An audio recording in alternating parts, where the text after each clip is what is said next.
نہیں کرتے. حضور جب صبح واپس تشریف لائے تو بلال آئے تو پوچھا بلال رات اللہ نے مجھے عرشوں کی سیر کرائی میں جنت میں گیا تو جنت کے حوروں کی سردار نے مجھ سے سوال کیا کہ میرا نکاح کس کے ساتھ ہوگا. میں نے تیرا نام لیا. محبت ایک عجیب چیز ہے. اس کے رسول کا مقام پوچھا عاشق کا شان بھی پوچھا. بلال نے بھی اس طرح جیسے حور میں سر جھکا لیا بلال نے بھی سر جھکا لیا. حضور نے فرمایا چلو اس کی بات مجھے سمجھ آئی کہ تو سیاہ فام ہے. میں تجھے بات کروں جنت کے حوروں کی سردار. سبحان اللہ. تو کیوں سوچنے لگ گیا؟ آج کیا ہو کوئی ناراضگی ہے میرے ساتھ؟ یہ کوئی ناراضگی کی بات. لوگ جنت کے لیے تڑپ رہے ہیں میں تمہیں جنت کے حوروں کی سردار تو بشارت دیتا ہوں. ہر کہنا حضور نہیں ہم نے جب کلمہ پڑھا تھا نا آپ کا ہمیں جنت حور قصور نہیں چاہیے ہمیں چاہیے تو روح مصطفیٰ. سبحان اللہ. ہمیں مصطفیٰ کا جلوہ چاہیے. ہم جنت کی حوروں کو پسند نہیں کرتے. کیا شان ہے. یہ ہے مومن یہ ہے مسلمان یہ ہے کامیاب. دنیا تو کھیل تماشا ہے کبھی کیا ہے کبھی کیا ہے لیکن اصل جو زندگی ہے وہ آخرت والی ہے. وہ ہمیشہ کی وہ اس کی ہے جس کا خاتمہ ایمان پہ ہو گیا جس نے حضور کی محبت میں زندگی گزاری اور ایسا لگاؤ پیدا کیا کہ رات دن جوانی بڑھاپا صحت بیماری زندگی موت ہر وقت اس کا تعلق اس کی کنڈی لگی ہوئی. میرے آقا نے فرمایا میدان حشر میں اپنے غلام کو ایسے بے تابی سے کھولوں گا تلاش کروں گا جیسے ماں اپنے بچے کو تلاش کرتی ہے. بچے کو تلاش کرتی. تو اسی طرح یہ بھی ایک ذوق ہوتا ہے. اللہ اپنے پیارے لوگوں کو یہ ذوق دیتا ہے تو پھر یہ ذوق جو ہے اس کی قیمت کوئی ادا نہیں کر سکتا. اگر ادا کرے گا تو آمنہ کا لالا ادا کر سکتا ہے. اچھا ذوق ہے الحمدللہ. ڈاکٹر صاحب اور سردار صاحب ہم تو فقیر آدمی ہمارا کیا معیار ہے. یہ ان کی محبت ہے ان کی شفقت ہے ہمارے لیے فقیر ہیں. تو ہم آپ کو مشکور ہیں. آپ لوگ ہمیں عزت دیتے ہیں یہ میرے آقا کا صدقہ ہے. سبحان اللہ. کوئی حیثیت نہیں. رات پٹھانات کہہ رہے تھے یہاں تو ہم بیماری میں تھے آپ آگے. میں نے کہا ہم تو جہنم میں تجھے تلاش کر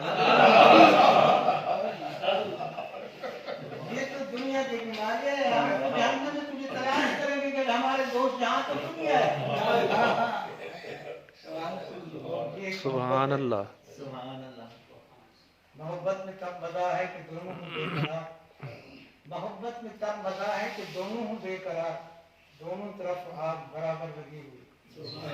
محبت میں مزہ تو تب آتا ہے کہ دونوں ایک دوسرے کے ملنے کے لیے ایک دوسرے کے ساتھ پیار کرنے کے لیے بے قرار ہوں پھر مزہ آتا ہے. کیونکہ تالی دو ہاتھوں سے بچتی ہے ایک ہاتھ سے نہیں. یہ اللہ اور اس کے رسول کی محبت کا شان ہے کہ ہم آج اکٹھے بیٹھے ہوئے ہیں. امیر بھی فقیر بھی ہے وہ ایک الگ بات ہے لیکن یہ اندر کی بات اپنی ہوتی ہے. اللہ تعالیٰ آپ سب دوستوں کو یہی شعور یہ سوچ یہ لگن عطا فرمائے. درویشوں کی محبت درویشوں کی صحبت درویشوں کا تعلق یہ کہاں پہنچاتا ہے یہ مدینے پہنچاتا ہے.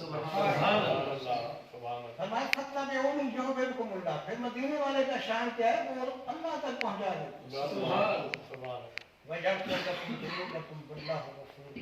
فرمایا میں پھر کیا کرتا ہوں اپنے محبوب سے محبت رکھنے والے کے پچھلے سارے معاف کر دیتے.